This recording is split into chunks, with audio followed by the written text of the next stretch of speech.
Hello, welcome to another virtual program from Maine Historical Society.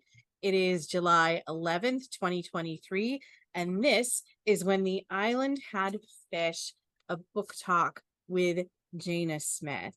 Before we get into the program itself, let's just take a moment to remember and to acknowledge that Maine Historical Society recognizes that what is currently referred to as Maine is Wabanaki homelands, a place the Wabanaki have stewarded for over 13,000 years. And wherever we are in Maine, we are on Wabanaki homelands. We recognize the inherent sovereignty of the Abenaki, Maliseet, Mi'kmaq, Passamaquoddy, and Penobscot nations within these lands and waters. Understanding Wabanaki history is vital to understanding Maine, and we are committed to helping provide education about this history through partnerships with Wabanaki people. This program, When the Island Had Fish, is part of our Code Red series, which is offered as a companion program series to our exhibit, Code Red, Climate Justice and Natural History collections, which takes a very close look at not only climate change and the history of various species in Maine, but also at Indigenous science. If you haven't had a chance to visit that exhibit yet, it'll be open through the end of 2023. Joining us this evening is Janna Smith, who's here to talk about her newest book, When the Island Had Fish. How has the notion of a Maine fishing community changed with time? How has the relationship that the people of Maine have with the natural world changed over thousands of years? So this book is the story of a tiny island, Vinalhaven, Maine, that offers a close look at the significant history of Maine fishing particularly, but also perspectives on the impact of industrialized fishing on small fishing villages all over the United States and all over the world. Janna Smith has lectured and has published widely, nationally and internationally. She's the author of 5 books. The first 2, Private Matters and A Potent Spell, were chosen as notable books by the New York Times Sunday Book Review. Her third, My Father is a Book, was selected as a Washington Post Best Book of the Year and New York Times Editor's Choice. And 2 of her essays were reprinted in Best American Essays. She writes regularly for Cognoscentini. Did I pronounce that correctly, Janna? Probably not. Cognoscenti. Cognoscenti, thank you. Cognoscenti, an opinion website for WBUR, Boston NPR radio station. Thank you so much, Janna, for joining us this evening. And thank you for your introduction, and thank you everyone for coming. Before I get into the body of my talk, I want to ask if you recognize this tool. I'm going to hold it up, and you can write in the chat if you do. And then I'm going to tell you that whatever you say, I didn't know what this tool was for the longest time. And we bought our house in Maine in 1987, and this tool was near the fireplace tongs. And I thought it was for wrestling logs, and it turned out it was an essential fishing tool used for pulling big fish out of the water and into the boat. The one I showed you was likely made by an island blacksmith and may have been used by someone in the house since a fisherman lived in it around the turn of the century. However, the last owner before us collected old island things, so I don't know. And it's sort of a beautiful example to me of the way that time gets things lost. Things get lost in time. Different groups come in, summer people come in, they don't know about the fishing tools. I didn't know about the fishing tools. So I set out to write this book because after we'd had a summer home on Vinalhaven for 25 years, one day a woman named Bodine Ames, an 80-year-old lifetime Fox Island dweller who took care of many houses on the island, including ours, told me that she could remember as a child picking up scallops from the water to make chowder. And in a flash, I found myself wondering what Vinalhaven had been like when fish, and creatures other than lobsters were abundant. And I wanted to try to understand a rapidly disappearing world. So I sought to understand the fishing history of the island, but also something about what we mean when we talk about an island fishing community, and to shift the lens slightly, what it also means when a community is surrounded by the ocean and the ocean is full of fish. What are the various ways fish play a part in people's lives? So Bodine made a list of the oldest fishermen who she thought I should interview immediately, and I was on my way. I did not know I was embarking on a decade-long project. I ended up conducting 50 formal interviews, pursuing hundreds of conversations, reading books galore, and spending many days in archives on the island up and down the coast. I quickly learned how partially I'd been seeing the island. It kind of stuns me in retrospect. I loved Vinalhaven for its peace and quiet, its raspberry bushes and chanterelles, its quarries where you could swim, and its profound beauty. I enjoyed all the islanders I knew. I watched fishermen lobstering, and I was lucky enough to go out hauling a few times. I knew how important the lobstering was to the community. Yet somehow I had stayed completely blind to Vinalhaven's significant fishing history. The quiet little island that is not even 9 miles long has been home to fishermen and their families for at least 5,000 years. Then millennia after the first fishermen were there, after the end of the American Revolution, starting in small ways in the 1790s, but in earnest in the 1820s, Vinalhaven coasters and schooners delivered first smoked herring and later salt cod, mostly to Boston, from where it was shipped all over the world. Occasionally, those island vessels took it directly to the Caribbean and the American South. In 1850, when Maine caught half the nation's cod, Vinalhaven was the second biggest codfish port in Maine. Had you visited the island in 1855, you would have found anything but tranquility. You would have seen a very busy harbor with men and women working everywhere. And according to the later Good report, 90 to 100 fishing boats sailing to banks near and far. The double-ended Pinky was one favorite style island vessel, and there were all kinds. But you'd also see codfish drying racks everywhere, smokehouses too, since island fishermen caught or bought herring, smoked it, and boxed it. There'd be barrels getting filled with mackerel that fishermen had toiled and jigged to catch, and lobsters, because starting in the 1840s, a lobster smack came to Vinalhaven. Smacks were boats with wet wells with ocean water that flowed through these wells inside, and they allowed lobsters to survive for transport for the first time to places like Portland, Boston, and New York. One historian wrote that the lobster smack captain was welcome only if he brought jugs of rum to eager fishermen. So he brought rum and he bought lobsters. In the book, I described the particulars of each of these fisheries, who fished, how they fished, who traded the fish, and so forth.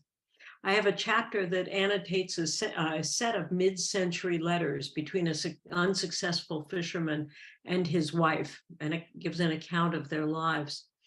Later, in the late 19th century and first decade of the 20th century, Vinalhaven was the home to the biggest fish processing plant in Maine, called, at least a part of its history, Lane and Libby, and one of the largest in the USA. Fishermen delivered cod, hake, haddock, pollock, among other things, fish. The catch was iced, frozen, and occasionally still salted, and it was really shipped everywhere. While fish stocks rose and fell and human fishing continually pressured them, it wasn't until the second half of the 20th century that technology got the better of the fish around the island and gradually worldwide. In the 1990s, life changed radically on Vinalhaven, though thanks to abundant lobsters, lobstermen really began to thrive even more than they had. But what had been a multi-species year-round finfish fishery and really a way of life suddenly became a monoculture. Herb Conway, an island fisherman born in 1926 and now deceased, was the son and grandson of island fishermen. When we spoke in 2015, he quickly summed up the situation on the island. It's unbelievable, he said, how something could be so great and then be nil. I never thought you would not be able to buy a fish on Vinalhaven, a fresh fish. So when the island had fish is the story of 5,000 years in the life of a fishing community, where it started and where it is now. It explores the history of the island, the violent struggles during the colonial era over who controlled the resources in the Penobscot Bay, Vinalhaven's eventual settlement by European colonists, and the early 19th century birth of its fishing industry. It follows island fishing to the present.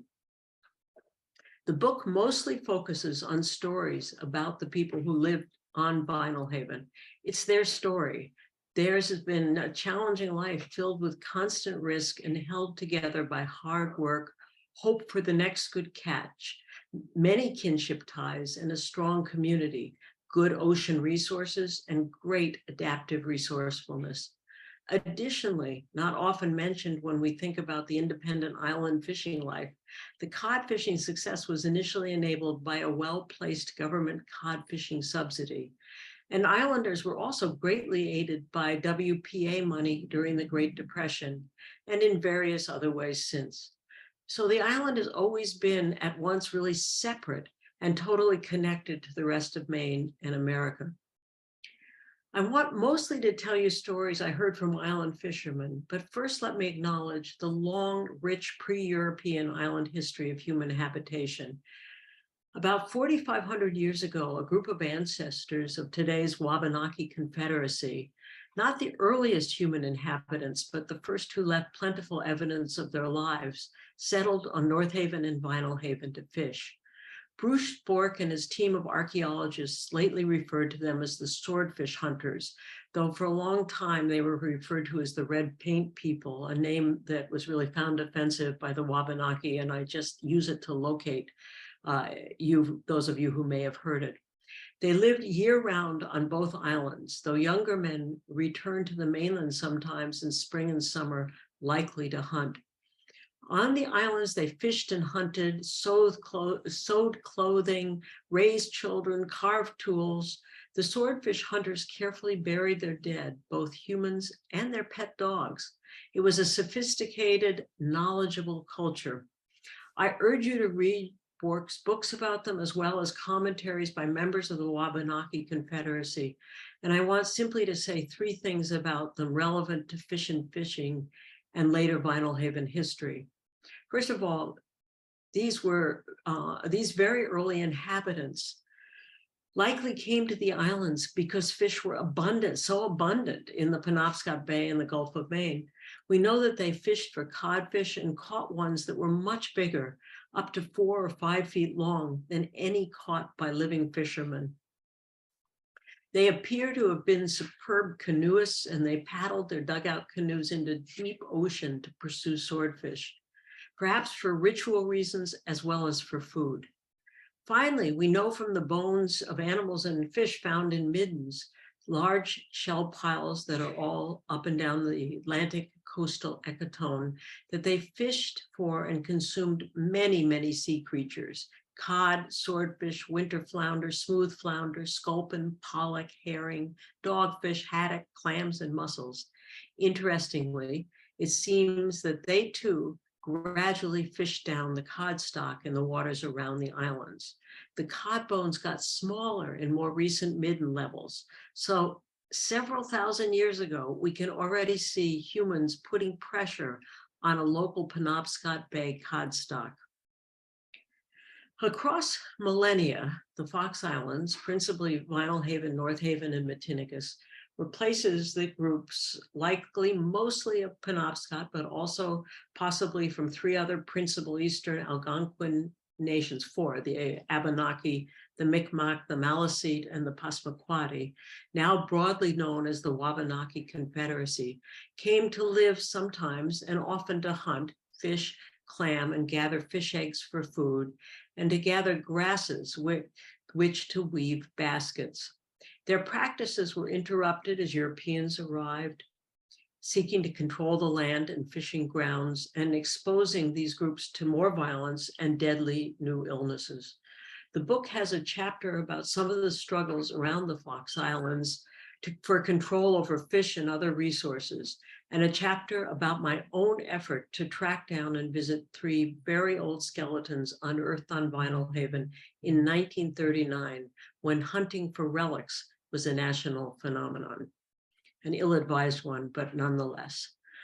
One additional thought: the bloody struggle between the Penobscot and the colonists was an origin point and literally a DNA source for one major strand of the Vinalhaven fishing community. In 1751, a man named Ebenezer Hall settled on Matinicus, a smaller island further out to sea than Vinalhaven. To better graze his cattle, he burned off nearby Green's Island, which by treaty was to be left for use by the Penobscot. A group of Penobscot appealed to colonial authorities for help, but after several years, when they got none, they took matters into their own hands and laid siege to the Hall family, and after 10 days killed Ebenezer Hall. His widow, Mary, whose remarkable story I recount in the book, lived, I think, well into her 80s, maybe 90, and two of his sons did too, one who wasn't on the island that day. In 1763, when the British decisively defeated the French, the tiny handful of living Penobscot were forced to resettle in an area around Old Town, Maine. The historian Horace Beck suggests that there were about 500 people left, Penobscot left alive. But at that time, Ebenezer Jr. returned with his wife to Matinicus. That couple had 15 children, all of whom grew up and married, often to Vinalhaven settlers. Ebenezer Hall Jr., who lived to 80, and his wife and children are the ancestors of many people lobstering on Vinalhaven today. One example, in 1776, Thaddeus Carver married Hannah Hall, a granddaughter of Ebenezer Hall Sr. Hannah worked at some point as a midwife. She died in 1848 at age 89. In an undated letter, her great-great-granddaughter wrote, "My grandmother always spoke of Hannah as a very strong, capable woman. Once 2 fishermen came over to Vinalhaven in a small sailing vessel to get her to go to Matinicus to attend a woman in childbirth. On the way over, the fishermen got drunk and she bound them with ropes, locked them in the hold of the boat, and took the boat across by herself. My grandmother also remembered seeing her many times go outside our house and shoot a wild duck on the wing." Many of the first settlers of Vinalhaven were civic-minded folks from the Cape Cod area, Mayflower descendants and others who knew a lot about community and civic order, how to start schools and churches, govern, build roads and boats, mill lumber, etc. But the other island settlers strand might best be called piratical, pirates, men and women also often very competent, who wanted to tend to their lives on their own terms and to be left alone, who felt that one reason to settle on a rocky, cold island was to stay out from under mainland law. Both these temperaments are alive and well today on Vinalhaven. Anyway, the first part of the book presents a careful study of island history through the Second World War.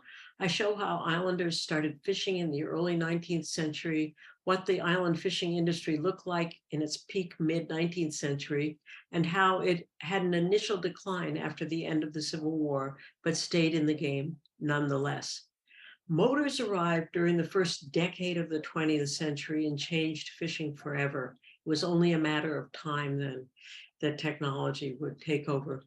These chapters use letters and journal excerpts by islanders, as well as newspaper accounts and old records to paint a full picture.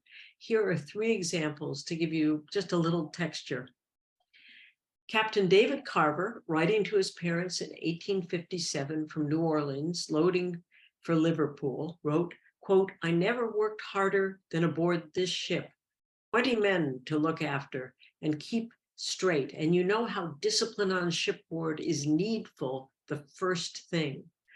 I have to do it to get them afeard of me, and then all is well. But I have had no difficulty. Only one morning they refused to turn to after I got on the river. when I shot one of them and threatened the rest. And finally, they thought it was better to work, which they did very quiet. Vera Johnson, who was born in 1895, reminiscing about her childhood, wrote, quote, "I remember the big boats that brought salt. The boats would be anchored in the harbor. In the evening, you could hear the sailors singing and violins playing." Or this news story from April 1915. David W. Lowry and Sidney E. Lowry left this port on a trawling expedition 1 week ago Saturday in a 15-foot dory. A heavy northeast storm overtook them and probably blew the frail craft to sea. Unquote. David, 46, left a wife and 3 children. Sidney, 37, was single. Later, they were found locked in each other's arms in the dory, having starved to death. A third brother, James, had died at sea 11 years earlier. And over in the book, I tell stories of just how frequent these kinds of experiences, deaths were, how families would have one child after another lost at sea. The second part of the book is more about what living islanders remember. It tells all about the men, the women, the children, the community, and the fish. A few themes would be, first of all, the year-round seasonal patterns of fishing for multiple species. I have fishermen lead us through the 4 seasons as they were until lately, from clams in early spring to scallops or shrimp in the winter. Secondly, how the fishing community was sustained as much by the labor of women as by men, certainly children too. And third, the strong sense people had that the poverty that mostly accompanied fishing mattered little, since, quote, everyone was in the same boat. It's an expression I heard over and over with the people I interviewed, and how the sense of being in it together carried people through so much. You know, it was in many ways a subsistence life, lots of farming, raising animals, lots of hunting for birds, and fishing and trading, bartering. Fourth was the radical 20th century technology revolution, which brought sonar, synthetic nets, huge factory ships, refrigeration and freezing, international competition, huge distances boats could go for fish, ever-evolving government regulations, and finally, privatization of the water. And the way these forces gradually not only emptied the bay, but left island fishermen without licenses except for lobstering, basically, which we know is going on for now. During the 20th century, salted cod, the island's specialty, gave way to a fresh and frozen fish market, mostly. The island had many small factories. Canning went on, and they did canning of different species a lot, as well as freezing.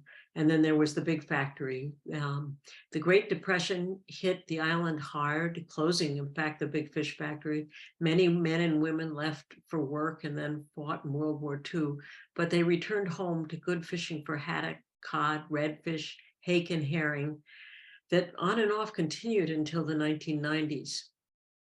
So let me tell you a few stories. One day in 2007, I went out with a friend and lobsterman and his sternman for a day of lobstering. I baited a few bait bags, and before long was violently seasick. It was an embarrassing 7 hours, but I remembered it when I started interviewing older island fishermen. It led me to ask them about their experiences, and then to ask how as children they had learned to fish. And here are a few recollections I pulled out of the text just so that you can get the feel of it. Bert Dyer, who was born in 1922 and died in 2011, recalled, quote, "I had lobster traps out when I was 8 years old, and I had a license for $1, and I had an old pea pod that I bought from Al Miller for $3, and my grandfather helped me put some new timbers in it, and I used to row, and I had about 50 traps out." Or Ivan Olson, who didn't want to be a stonecutter in the quarries like his dad, and found a fisherman up the street who took him under his wing. Quote, "Herbie would tell me when he was going to go in the morning, 4 or 4:30 a.m., and I knew where he went from, and I'd walk over and everything, and I'd be there. Most of the time I was asleep down on the wharf waiting for him. We'd go and I'd help him if I could. I was just a little fella anyway, probably 10 years old. Or Sonny Warren, who was born in 1929, an island fisherman who died at 93 in 2022, described how his son started with him. I don't know, he was probably 4 years old. I used to take him fishing, he said. He recalled how the boy loved to come with him and how he'd lift him onto a lobster crate so he could reach the steering wheel and help steer. Many fishermen said they couldn't recall when they first learned to manage oars or a motorboat. They tagged along with their fathers or grandfathers and picked up skills bit by bit. There was a lot of informal teaching, sometimes kind, other times with an edge that older fishermen attempted to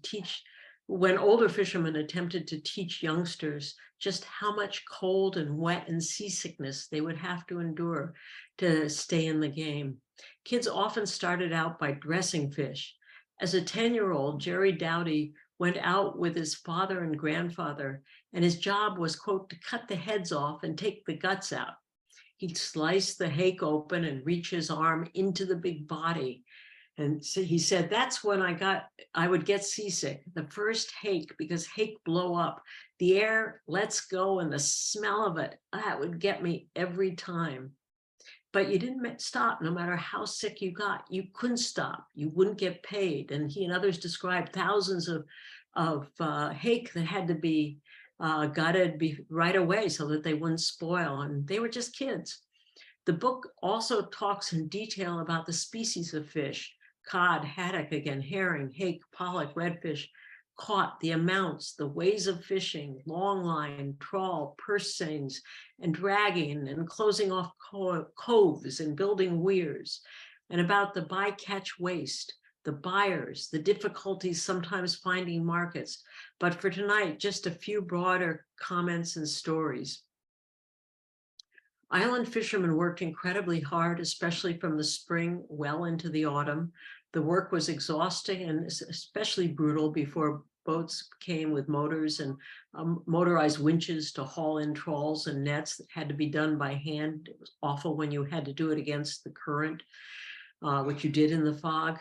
Injuries were constant, and shoulder bursitis ended many a man's trawling. Storms came out of nowhere. In a few minutes, fishermen could lose their fishing equipment and the year's earnings if they didn't out and out drown.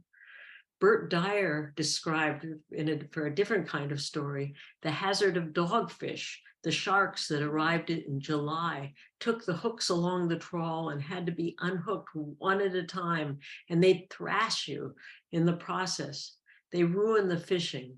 He called them green-eyed bastards and claims to have once been so infuriated by their attacking his lines that he bit the nose off one.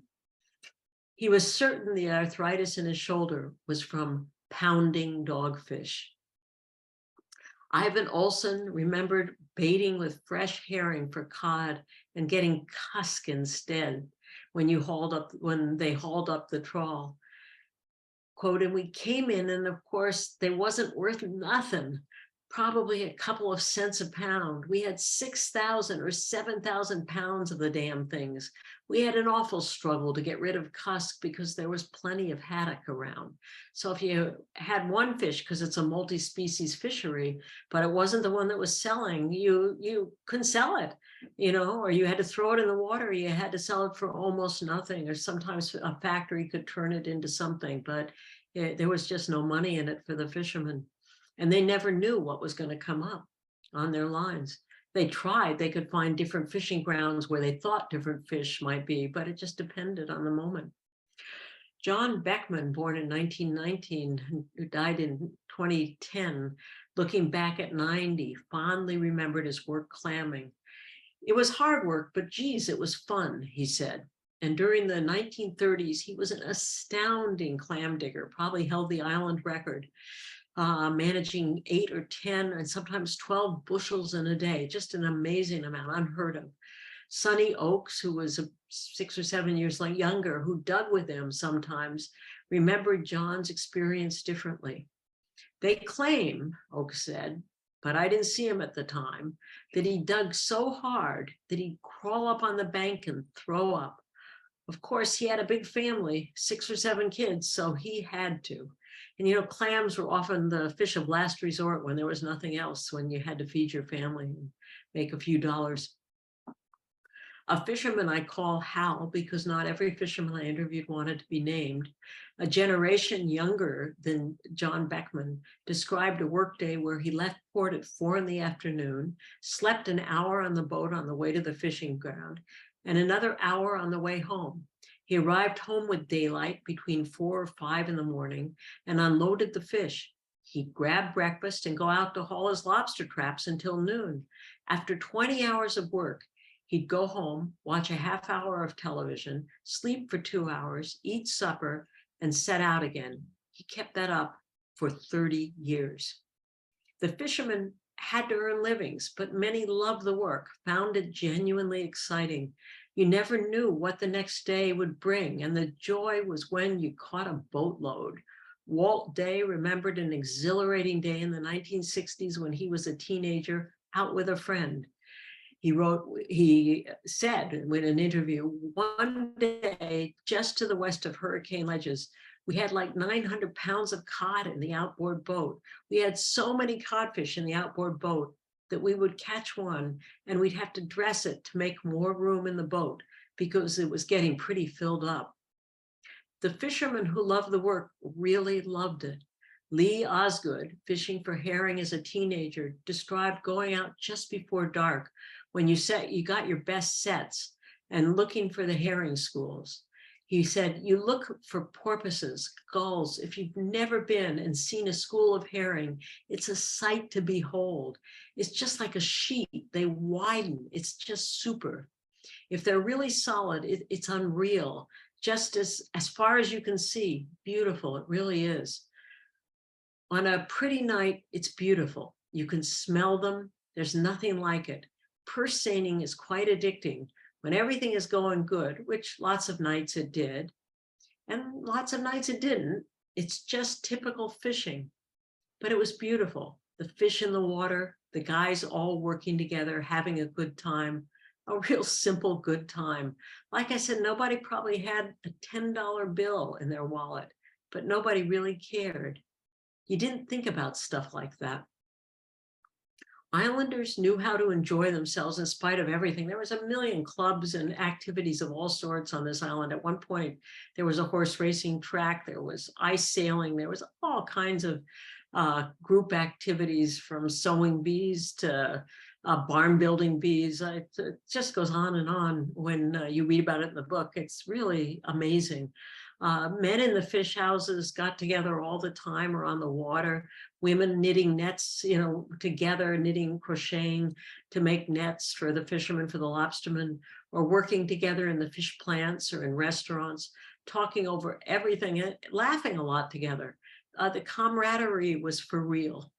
A woman who worked in one of the island's many fish plants recalled that she had to wear gloves when filleting the fish, because the fish are slippery, she said. Sometimes your hands get tired because some of the fish are big. It's like anything, when you're doing it all day long, you get tired. Still, she added, it was always a fun thing because we were always laughing and singing songs and listening to the music and doing things like that. It wasn't just a job. Everybody was talking. There's more I could relate, but I will leave you to read it yourself should you decide you want to.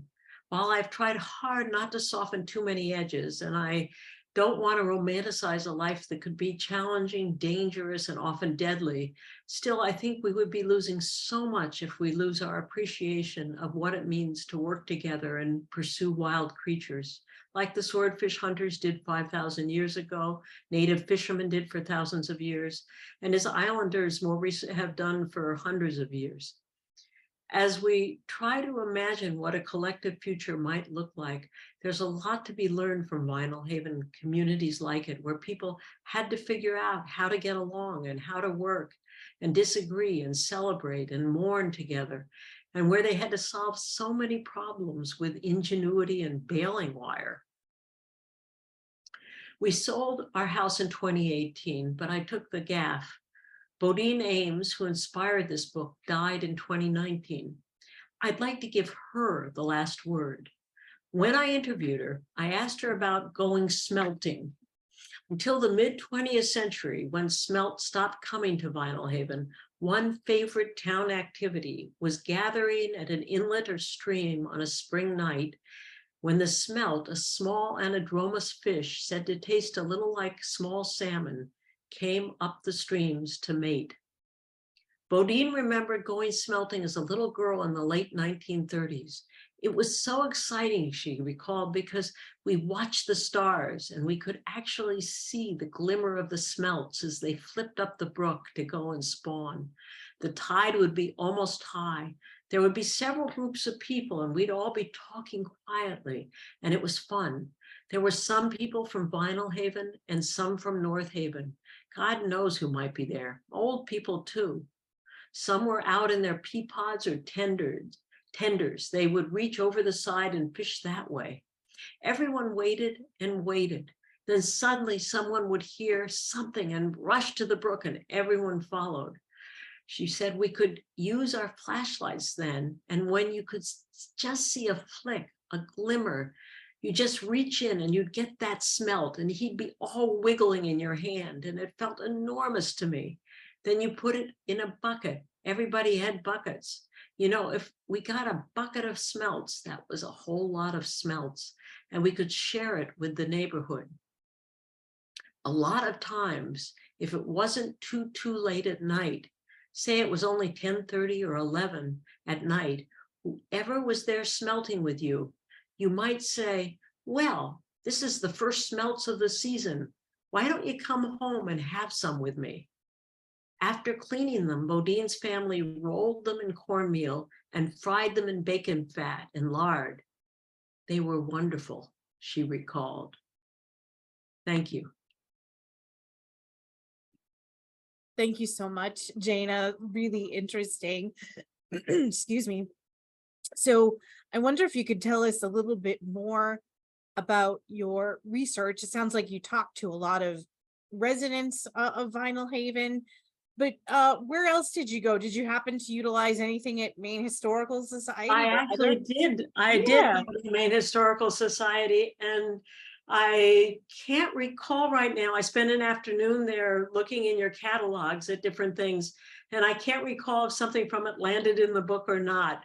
But I also went up for will probates up and down, probates for wills up and down the coast, and copied a bunch of those. And I went to the Maine Maritime up in, where is that, up north, in Penobscot Museum. And I looked in their archives and at their photos, and I got talked to the people in the North Haven Society, but mostly it was really the Vinalhaven Historical Society.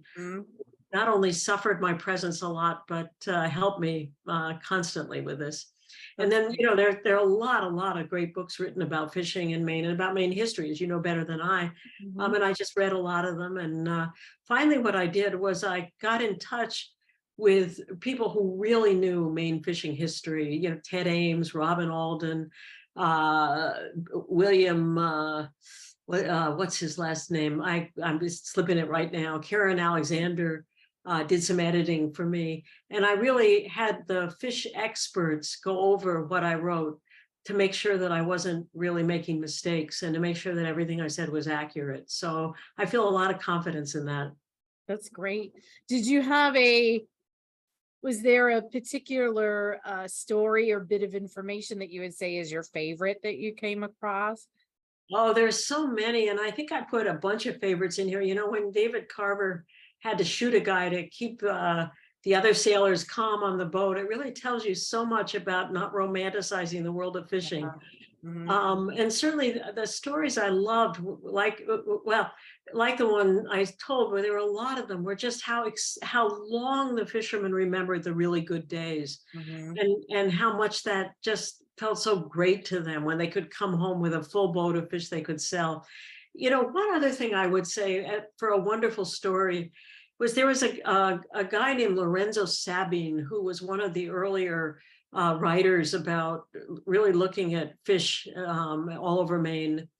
And one of the stories he tells is the way that the herring fishermen in the mid-19th century would light, little fires on the bows of the boats they were rowing. And of course, the herring were drawn to the fires, and the flaming boats, that still went on very, very recently on islands. Wow. I don't think it was supposed to, but it was fine in the mid-19th century.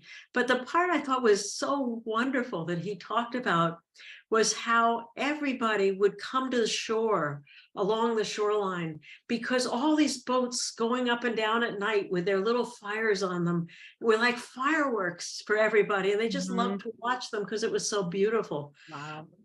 So that was a nice one. I don't know. There are many, I could go on. There are many, many great stories. Do you think, I mean, if you were describing, fishing on that island today, what does it look like now? We're talking like a much smaller operation. Is there much, I'll say, like commercial fishing left on the island, or?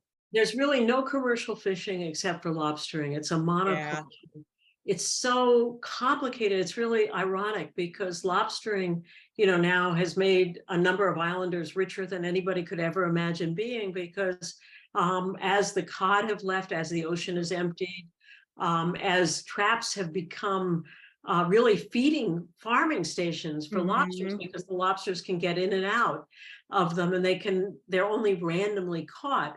It turns out that lobsters have been for a long time. They're going down a little bit now, but they've been very, very, very bountiful. What happened was in the 1990s, many things happened, but the sort of the quick story was that regulations began to tell fishermen, gee, you can only catch this many pounds of this year. And then the next year they'd go to renew their licenses and they'd be told, well, you didn't catch enough pounds last year. And so you can't renew your license, or, don't fish this stock this year, but then you didn't have the history of fishing that stock, so you couldn't get a license. They were really partly driven out of the market, and partly because licenses went up for sale. One of the policies for a while in the government was that privatization, that somebody thought that having big corporations own the fishing grounds essentially would make for a higher quality of fish, because they'd be caught and refrigerated by one big boat, not a lot of different fishermen. Right. But it was completely destructive to the fishing community. And there's still some people toward the south of Maine. There are a few licenses down there. People on the island hold a few licenses for halibut. There's a short halibut season. I'm trying to remember what else now. Maybe there's still a herring license. I think the last herring fisherman or owner of a herring boat isn't actively fishing anymore. Some pogies, maybe Menhaden licenses are coming back a little bit, but really nothing at all like what was there. What is one thing that you hope folks that read the book, one thing that they take away with them? Well, part of it was what I said. I mean, just appreciating just what this life was like, and all the different kinds of knowledge people had to hold in order to live it, and how closely they lived with the water and the land.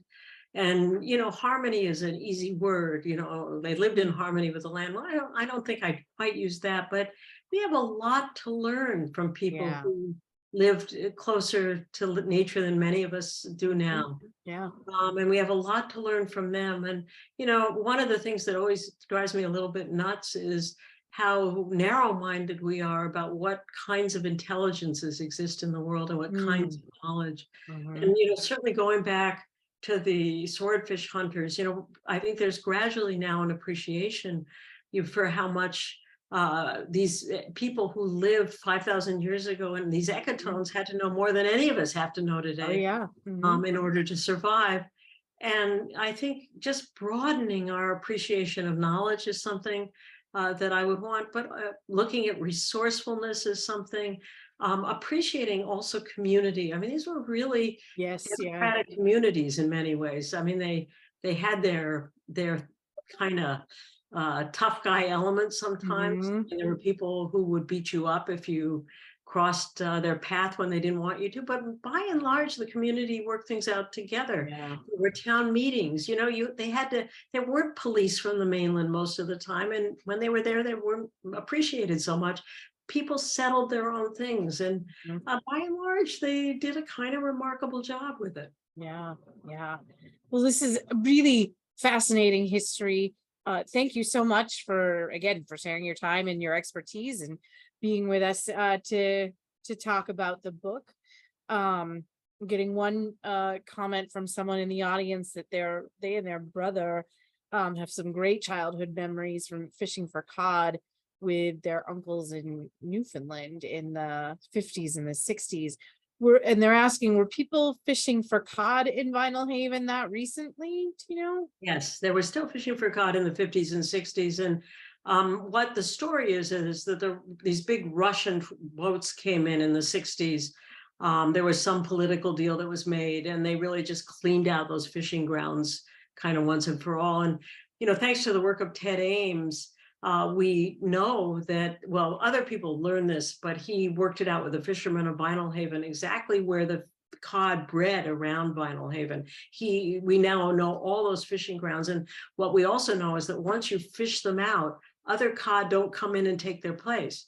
Cod return every year to the same ground. So when they're wiped out, it's no easy matter to get them back. And now with the water warming, it's probably harder. Yeah, interesting. Well, thank you again. Folks, you can purchase your copy of When the Island Had Fish through Maine Historical Society, our museum store. You can visit us in person at 489 Congress Street in Portland, or you can buy the book online. Just visit mainhistorystore.com. And Jana, you've got some other upcoming talks. You're going to be with the Northaven Historical Society August 14th. I believe that's And Vinalhaven on August 16th. Yes, that's right. are those talks in person with those historical They are in societies? person. So come on over to the islands and visit with us. That's great. And folks can learn more about you and your work at your website. I shared the link in the chat, but Janna Malamud Smith.com. That's right. All right, excellent. Well, thank you again. And thank you everyone for joining us. Hope we'll see everybody back here real soon. Thank you for your help with this, Kathleen. Take care. Good night.